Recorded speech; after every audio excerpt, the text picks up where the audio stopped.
Abram suas Bíblias, queridos, no Salmo de número 9. O título dessa pregação é A Adoração ao Senhor. Mais uma vez, enfatizando, queridos, que o livro de Salmos é o livro que nos ensina a orar, é o livro que nos ensina a adorar, é o livro que nos ensina o louvor, é o livro que nos revela coisas acerca de Deus que até então, antes de Davi, nós não tínhamos essa revelação do ser de Deus de modo tão explícito e claro, né? Talvez ele tenha sido um dos primeiros profetas na Bíblia, né, a profetizar salmos em relação ao Messias, muito antes de Isaías e alguns outros profetas que vieram a posteriori, mas ele foi um dos primeiros que recebeu essa revelação acerca do Messias. Então, há vários salmos que nós vemos no Novo Testamento falando que se cumpre em Jesus, né? O próprio trono de Davi, no Novo Testamento, é mencionado como o trono ao qual Jesus se assentaria para todo o sempre, né? Aleluia. Amém? Certo? Então, tudo isso apontando para Jesus. Então, os Salmos, eles nos ensinam esse aspecto a respeito do louvor e da adoração, acerca do ser de Deus. E nessa noite a gente vai ver alguns aspectos acerca da adoração.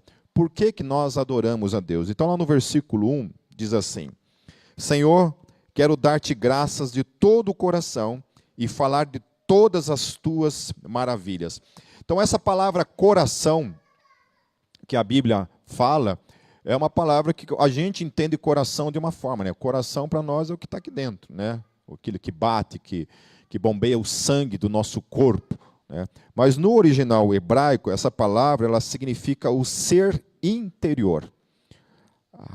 Algo ligado à questão do espírito da alma, mas é a nossa mente, aquilo que produz um entendimento, aquilo que coordena a nossa vida. Então, o salmista está falando assim, olha, todo o meu ser, o meu espírito, a minha pessoa, aquilo que eu sou, reconhece quem Deus é e adora aquele que é. Amém? Então, isso tem a ver com louvor e adoração. Primeira coisa é isso. Ele é um reconhecimento de quem Deus é de modo claro na mente. Então, a gente não tem um falso entendimento acerca de Deus, por exemplo, ser uma pessoa. Então, Deus não é uma energia, Ele é um ser. Tem um autor chamado, acho que é Darrell Hill, o nome dele, que ele fala uma questão, primeira vez que eu também tive acesso a esse tipo de informação, foi com relação à questão de Deus não ter uma forma, né, que muitas vezes a gente fala isso, e muitas vezes os autores bíblicos, eles pegam elementos humanos para definir Deus. Então, por exemplo, os olhos de Deus, a boca de Deus, né?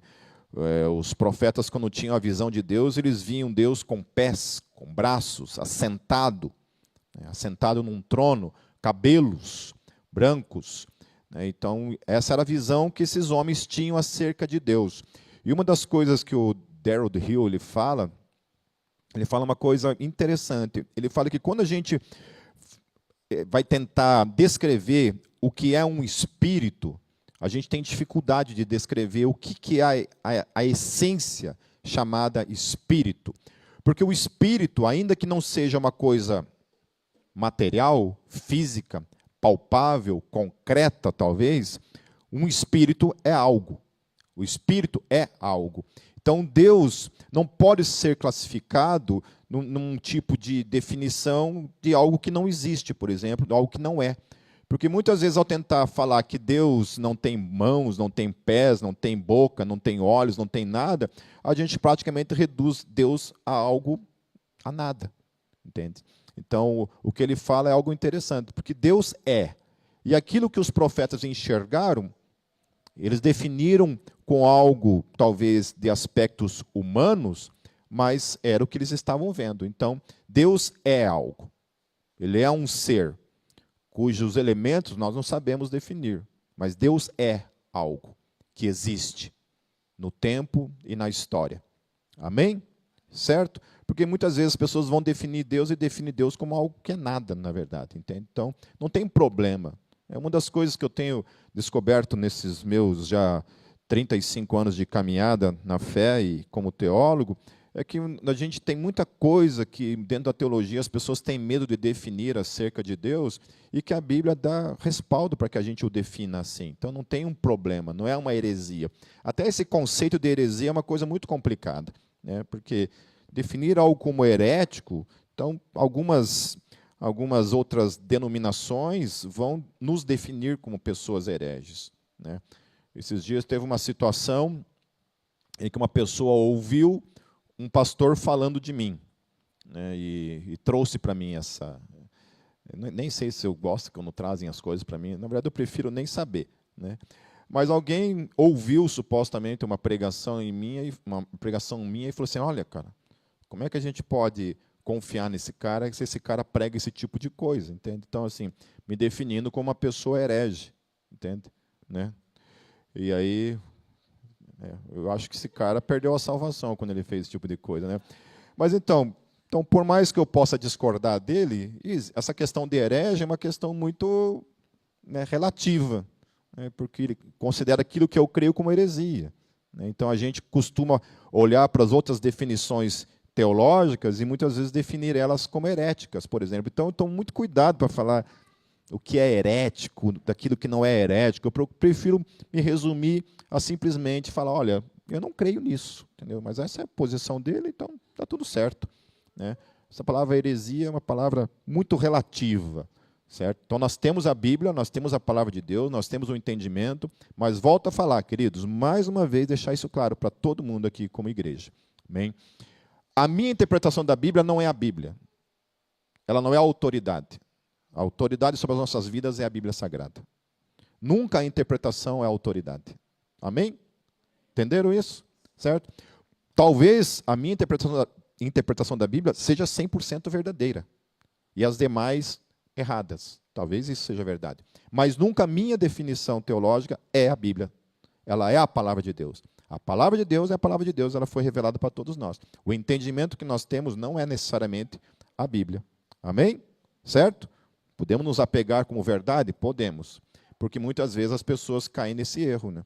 Daí chama o outro de herege, né? Porque a discordância dele com a minha teologia, então eu defino ele como herege, porque o meu entendimento é a palavra de Deus. E o entendimento dele não é a palavra de Deus, é assim, eu defino ele como herege. Então temos que tomar muito cuidado. Nossa, e como está cheio, né, queridos? Está difícil, vocês não concordam comigo que está difícil ter rede social? Ou é só eu que tenho dificuldade? Porque talvez a minha rede social puxa essas coisas do Satanás para a minha vida, né? Eu acho que é isso, né? Eu acho que lá, você entra, né? Como é que se fala isso? Tem uma palavrinha? O algoritmo. Né? Eu acho que o meu algoritmo está 666 escrito nele lá, alguma coisa lá, porque eu só atraio essas coisas para a minha vida. Vivo recebendo... Não, para ajudar, né? Vivo recebendo vídeo de pessoas assim, pedindo para eu refutar fulano e tal. Falei, pare, eu já tenho 53 anos, já passei dessa fase. Entendeu? A humanidade pensa que as pessoas deveriam ter maturidade para saber lidar com as questões, mas infelizmente não tem. Infelizmente não temos maturidade dentro da igreja. Então, a outra coisa que o texto fala é quando Davi, né, que esse salmo é dirigido a Davi, quando ele fala falar de todas as suas maravilhas. Essa tradução da Bíblia como falar das suas maravilhas, ela está um pouco equivocada. Nós temos certos vícios na nossa tradução, que quando nós vamos olhar para o texto original, lá no hebraico, por exemplo, o hebraico não é bem isso que o hebraico está falando. Então, Davi ele não está falando das maravilhas de Deus, mas ele está falando do próprio Deus, do ser de Deus. Então, essa palavra no hebraico que está sendo traduzida como maravilhas, na verdade, é o ser maravilhoso, o ser grandioso, o ser excelente, o ser extraordinário, o ser difícil de compreender. Então, a tradução mais fiel ao hebraico, querido, seria: com o profundo do meu ser, eu te louvarei, Yahvé. Ser maravilhoso, ser grandioso, ser extraordinário, o qual não posso compreender. Faz diferença? Porque falar das maravilhas é falar daquilo que Deus faz. O que o autor está falando ali é que ele está adorando Deus pelo que ele é. Por quem Deus é, e não por aquilo que ele faz. E aí eu acho interessante isso, né? Porque da onde que o salmista tira essa definição, sendo que ele nunca tinha visto Deus em sua vida? Então ele recebe essa revelação da parte de Deus, de quem Deus é, e ele adora esse Deus por aquilo que ele é. Então a primeira razão da minha e da tua adoração, como aqueles que foram chamados para adorar a Deus em espírito e em verdade, é adorar a Deus por aquilo que ele é. Quando os profetas tinham a graça de serem arrebatados, né, entrarem em transe e verem o ser de Deus, muitos deles caíam de boca no pó e achavam que ia morrer, né? Eu já contei isso diversas vezes aqui para vocês, que a Gólgota, nesses nossos 25 anos, 25 anos esse ano, né? 24. Nesses 24 anos nós já tivemos algumas experiências assim de morte, sensação de morte em uns cultos em que a presença de Deus era tão forte, né? Eu não estou dizendo que Deus não está aqui, hein? Tira da cabeça esse negócio que hoje eu não chorei no culto, eu não senti a presença de Deus. Não é disso que eu estou falando. Amém? Certo? Deus está aqui, ponto final, independente se você sente arrepio, não sente arrepio, né? Amém? Se tocou Power Praise no louvor, se tocou Vineyard, indiferente, certo? Deus está aqui e amém. Temos que nos libertar de ligar sensações, sentimentos com a presença de Deus, amém? Ele está aqui e sempre estará porque Ele prometeu. Então não depende de nós, isso não é uma promessa minha. Ele nunca falou assim, olha, eu só vou estar lá, e a prova que eu vou estar lá é se você sentir um arrepio durante o culto. Não sentiu, então eu não estava lá. Amém? Porque tem igrejas que é assim, querido. Se você não estiver lá, né? Eu mandei um vídeo para umas pessoas essa semana, o cara falando supostamente em línguas lá, que, meu Deus do céu. Eu fico pensando como as pessoas permanecem nesse tipo de igreja. Né? Não estou falando mal de falar em línguas, mas aquilo ali era visivelmente uma coisa assim, uma falta de respeito com a pessoa do Espírito Santo. Mas, voltando ao que eu estava falando, tivemos essas experiências, né, e foi literalmente isso, de uma sensação, ao mesmo tempo, de glória, de sentir algo que nunca havia sentido antes, mas, ao mesmo tempo, um tremendo de um temor e um medo de que aquilo ia consumir. Pelo menos essa foi a minha experiência, não sei nos demais que estavam vivenciando isso.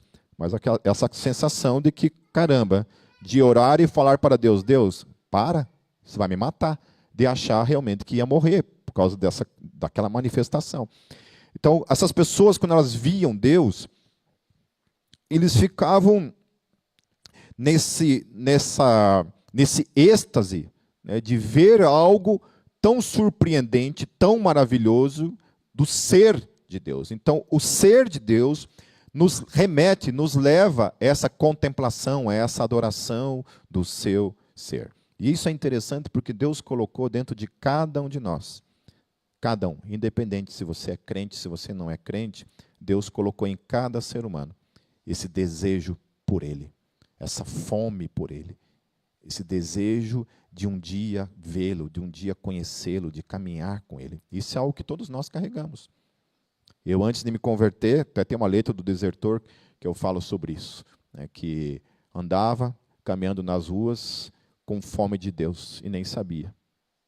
Né, não sabia. Aí a gente troca Deus pelas drogas, a gente troca Deus pela sexualidade, a gente troca Deus por outras coisas, achando que aquilo lá é Deus, quando na verdade o que nós estamos em busca é de Deus em nossas vidas.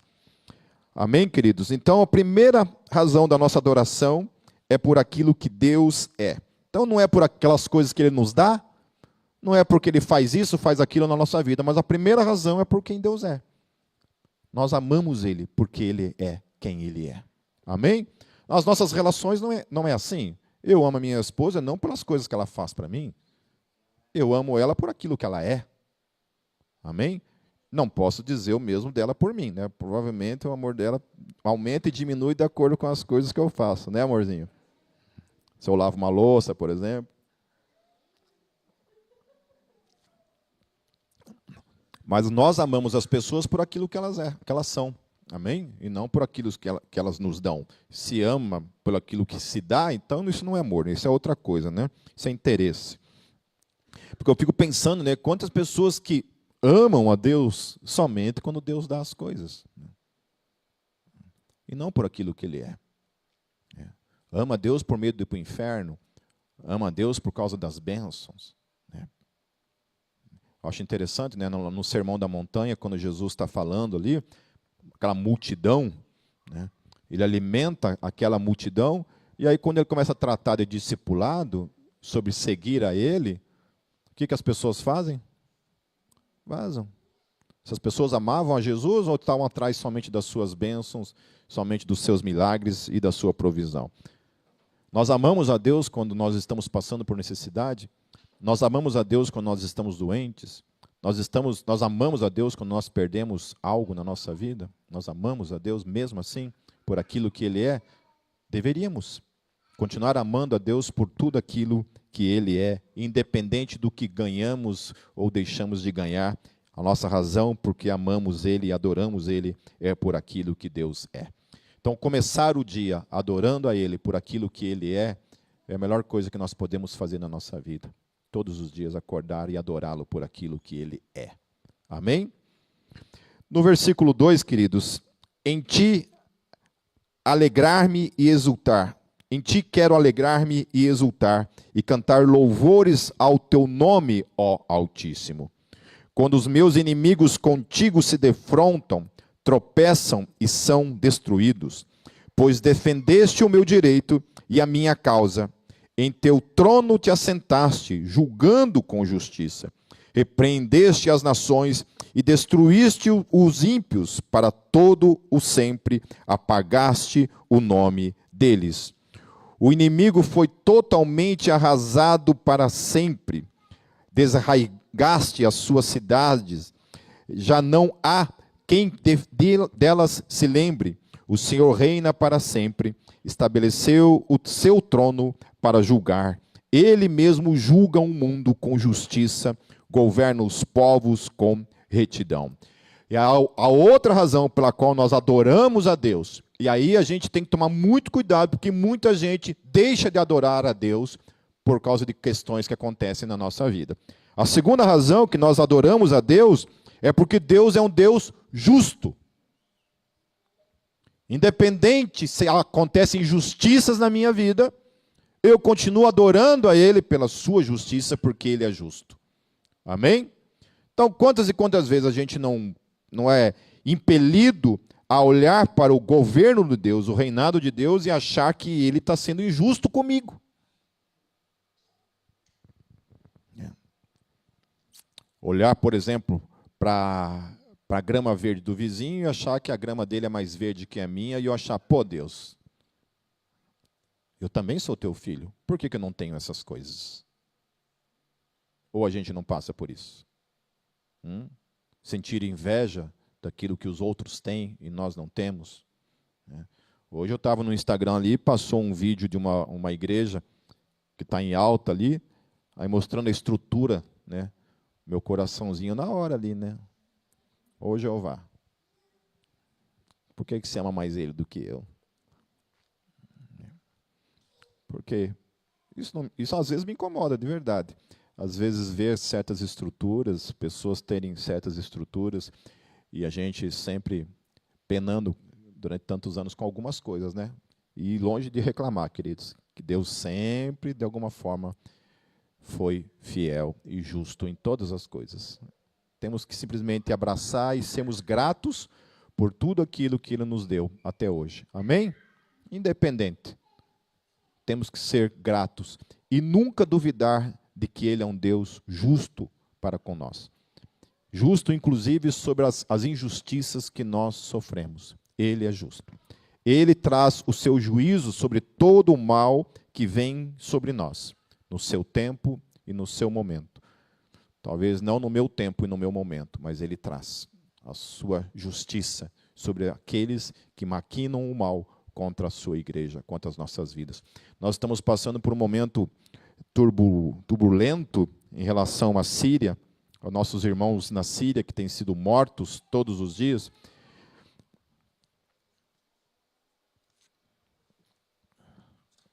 E eu fico pensando, né, olhando para essa situação desses mártires que estão simplesmente morrendo, né, e a gente recebe alguns vídeos do que está acontecendo. Eu nem vou entrar no mérito desses vídeos aí, mas teve um em especial assim que me trouxe uma sensação horrível, assim, de desejo de vingança, sabe, de pagar o mal com o mesmo mal, de gostaria de estar lá fazendo justiça com as próprias mãos diante da covardia que estava acontecendo. Então é difícil para nós olhar para isso sim, e pensar, Deus, traz juízo, mata esses caras, mata todos eles, arranca a cabeça deles, arranca os olhos deles, fulmina com o teu poder, com o teu fogo, com o teu juízo, batiza eles com fogo. Porque dentro de nós, sabe, cria essa coisa de ver a injustiça. E mesmo assim eu tenho que confiar que Deus é justo. A gente não sabe, não explica por que Deus permite o mal para com os seus, para com essas pessoas. E muitas vezes eu estou falando de crianças, né, que sofrem, mulheres que sofrem simplesmente por causa da sua fé. E passam por esse tipo de coisa. Então a gente não sabe. E ainda assim, a gente tem que permanecer confiando. Então, essas pessoas que estão vivenciando essa situação, como que elas olham para tudo isso, né? Que às vezes o nosso coração aqui desse lado do mundo se revolta com essa situação, enquanto que eles mesmos que estão lá estão passando por isso tudo e glorificando a Deus por tudo que estão passando. E às vezes por coisas tolas e bobas da vida, a gente quer se revoltar com Deus e achar que Deus não é justo. Porque Deus não nos dá aquilo que dá para o outro, né? Ou não faz juízo que a gente gostaria que o outro sofresse, né? Aí nessas horas também eu tenho que pensar em mim, né? Falei, ainda bem que o mesmo juízo que ele não está operando no outro, ele também não está operando em mim, porque se Deus fosse nos julgar segundo aquilo que nós merecemos, não sobrava ninguém. Não sobrava ninguém. Eu acho uma certa arrogância das pessoas assim que julgam os outros e acha que, de alguma forma, ela é uma cooperadora para a salvação dela. De alguma forma, ela olha para a vida dela e acha que há algum tipo de santificação, de santidade própria, a coloca numa posição acima do outro, ao ponto de ela achar que ela merece um pouco mais a salvação do que o outro, né? Aí tem uma parábola que eu acho maravilhosa, quando Jesus fala a parábola dos trabalhadores, que uns começam a trabalhar 8 horas da manhã, outros 10 horas da manhã, outro meio-dia, outros 3 horas da tarde, e outro vai trabalhar 5 horas da tarde. E aí 6 horas, quando elas vão acertar o salário do dia, o patrão delas dá o mesmo salário para todos eles. O mesmo. E aí eles ficam indignados. Pô, mas eu me privei de pecados, fui mais santo, né? Trazendo isso para o nosso contexto. Foram reclamar com o patrão. Eu falei, mas eu que sou o patrão. Eu pago cada um conforme eu desejar. Eu que sou o dono. Eu que sou o patrão. E assim é a graça na nossa vida. Amém? A graça não é o que nós fazemos que nos torna merecedores, mas a graça nos coloca numa posição de salvação, que sem a graça nós jamais estaríamos. Amém?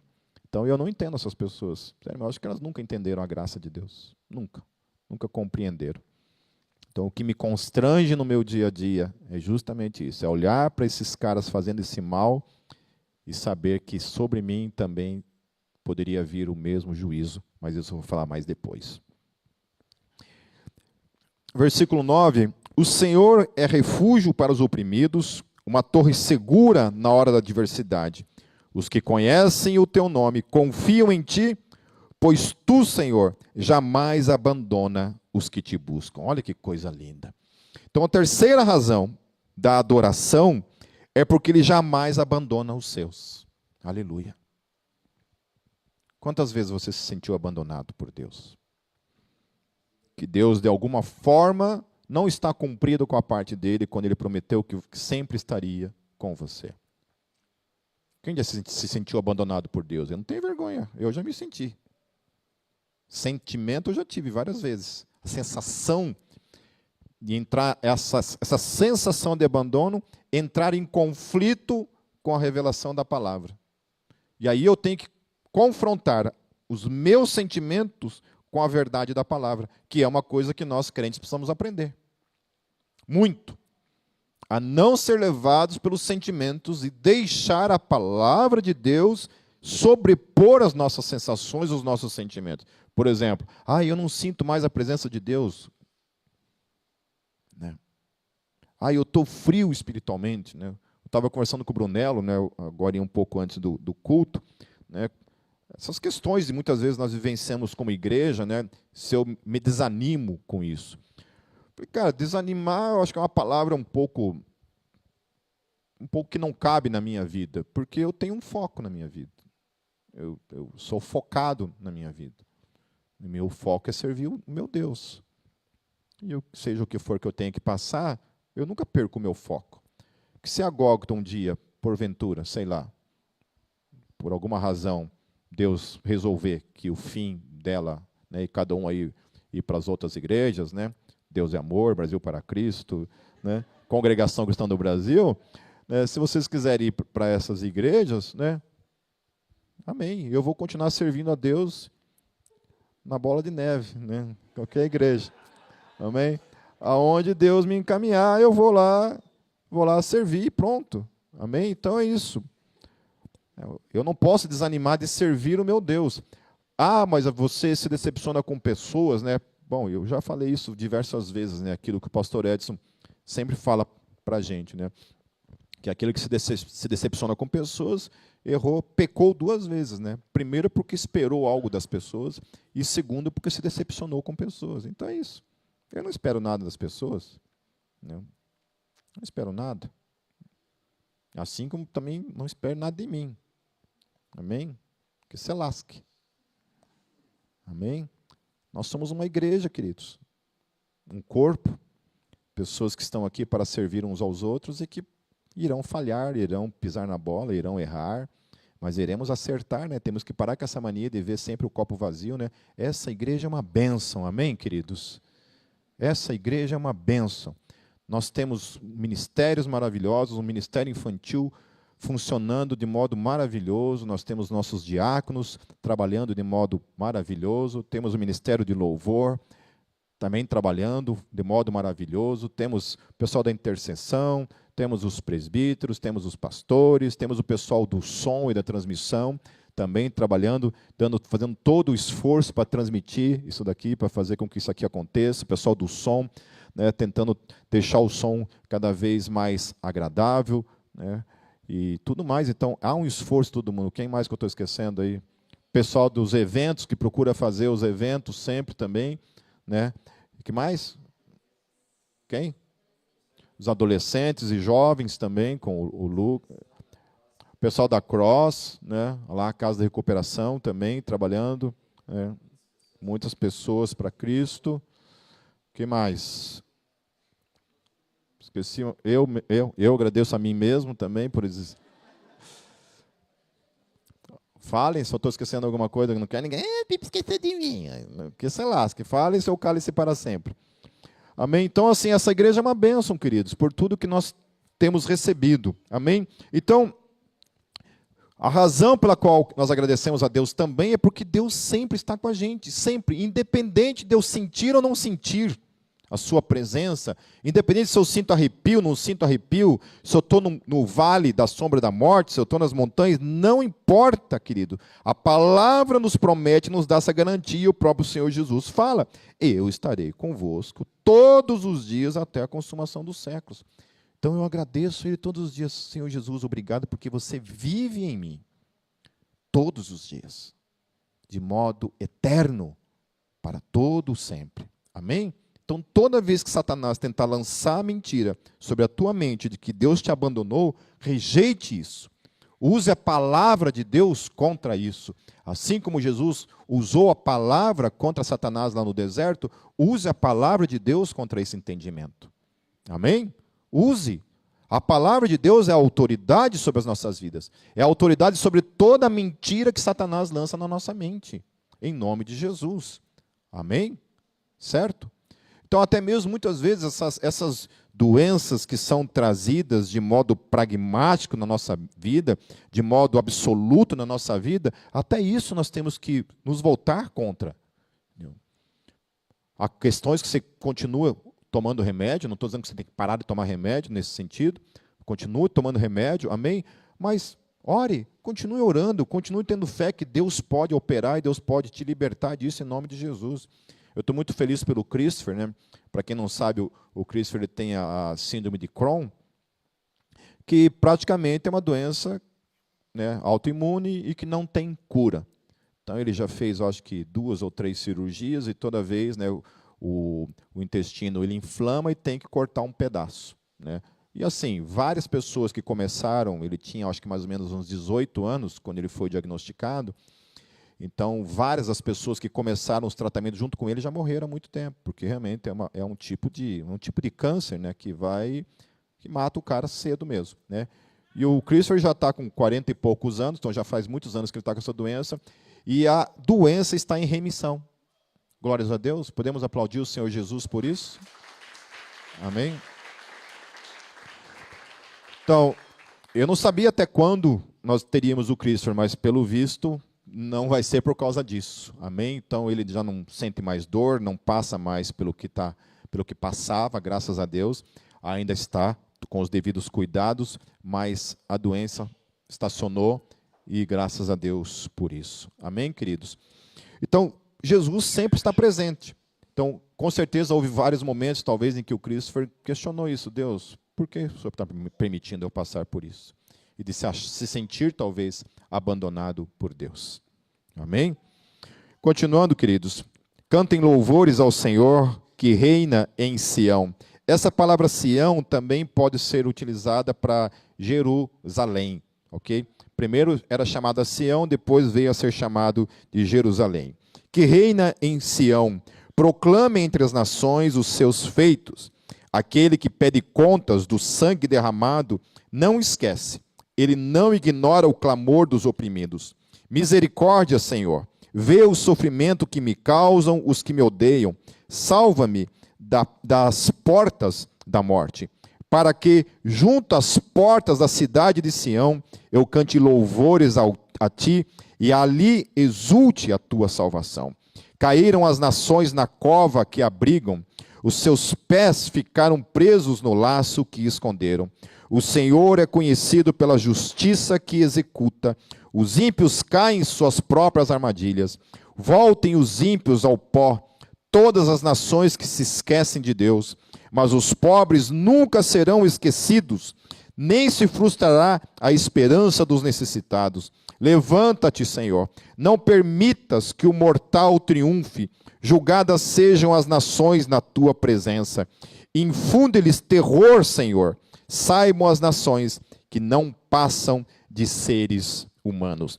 E aí essa, né, talvez você vá olhar para mim, mas Pipe, o que existe de louvor nessa parte? Por que essa parte remete à adoração? Por que a gente olha para textos falando sobre juízo de Deus, sobre o mal, e isso me remete à adoração? Por que adorar a Deus sobre o juízo que Ele trará sobre todo o mal, sobre todos os ímpios? Por que eu tenho que me alegrar com isso, queridos? Aí a razão pela qual nós temos que nos alegrar, nós vamos abrir alguns textos. Filipenses 4:3.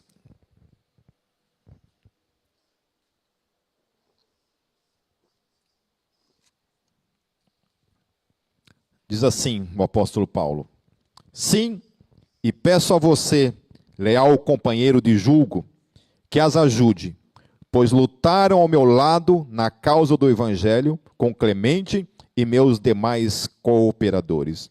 Os seus nomes estão no livro da vida. Aleluia. Em Apocalipse 20, versos 10 a 15, queridos.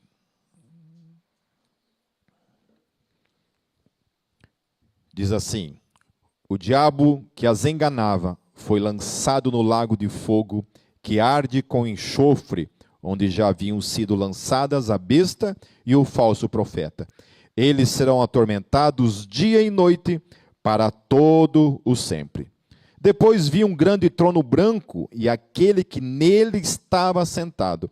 A terra e o céu fugiram da sua presença e não se encontrou lugar para eles. Vi também os mortos, grandes e pequenos, de pé diante do trono, e livros foram abertos. Outro livro foi aberto, o livro da vida. Os mortos foram julgados de acordo com o que tinham feito, segundo o que estava registrado nos livros. O mar entregou os mortos que nele havia, e a morte e o Hades entregaram os mortos que nele havia, e cada um foi julgado de acordo com o que tinham feito.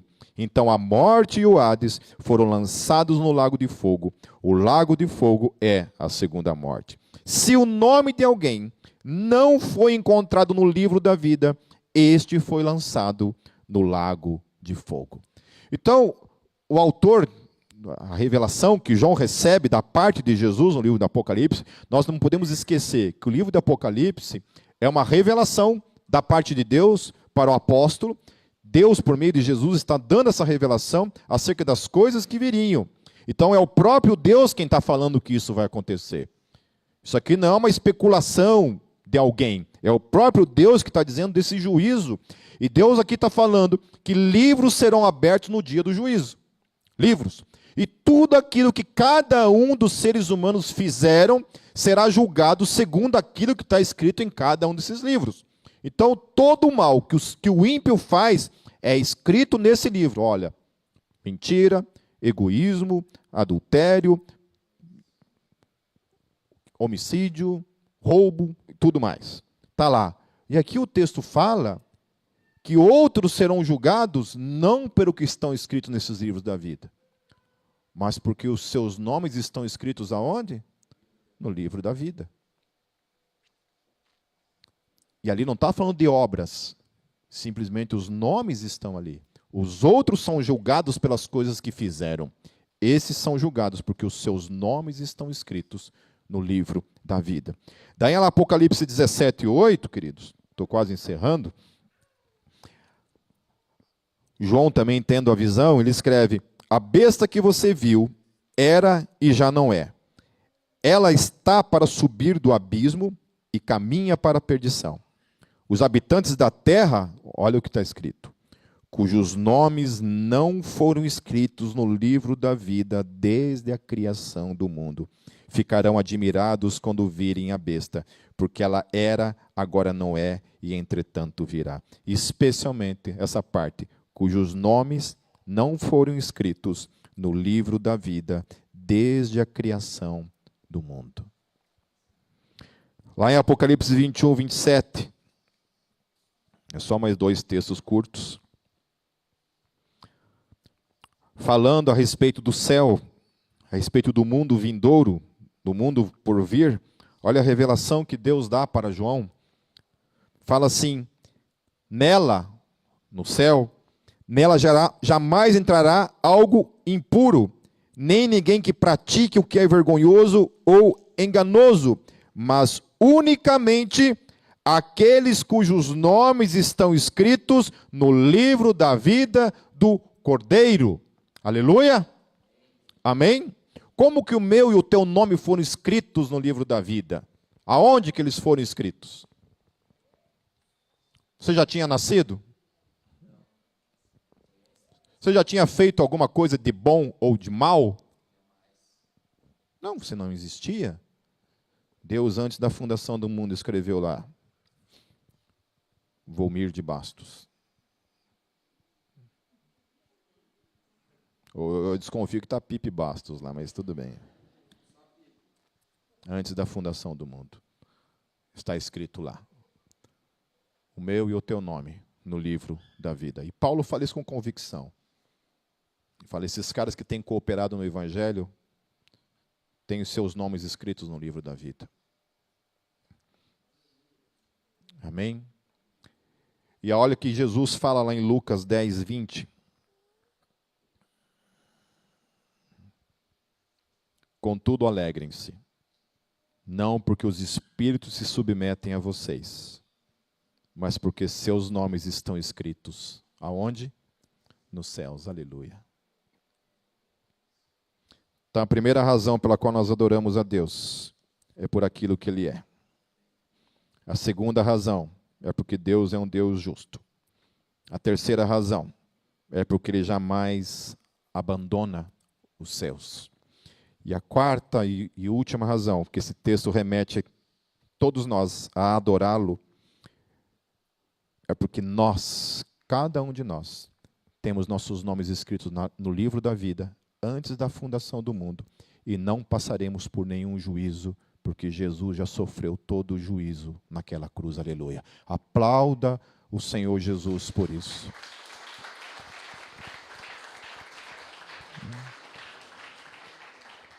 Então imagine você acorda todos os dias com essa certeza, essa convicção de que o teu nome está escrito no livro da vida. E aí nós não temos razão para adorar a Deus todos os dias, por aquilo que Ele é, pela sua justiça, pela sua presença contínua, fazendo de cada um de nós o seu templo, o seu tabernáculo, a sua casa. E pelo fato de que um dia, quando esses céus se abrirem, nada, absolutamente nada, poderá nos separar do amor dEle. Porque os nossos nomes já estão escritos no livro da vida. E somente aqueles que têm seus nomes escritos no livro da vida entrarão para a eternidade, queridos. Isso é um privilégio e uma razão de sermos gratos para todos sempre. Amém? Então o salmista nos ensina a adorar a Deus. Nós temos pelo menos 4 motivos, no mínimo, para adorá-lo todos os dias. Sempre crendo na promessa da palavra. Amém? Não deixe teus sentimentos, suas sensações mentirem e tomarem conta da sua mente. Coloque a sua mente submissa à palavra de Deus e ao Espírito Santo.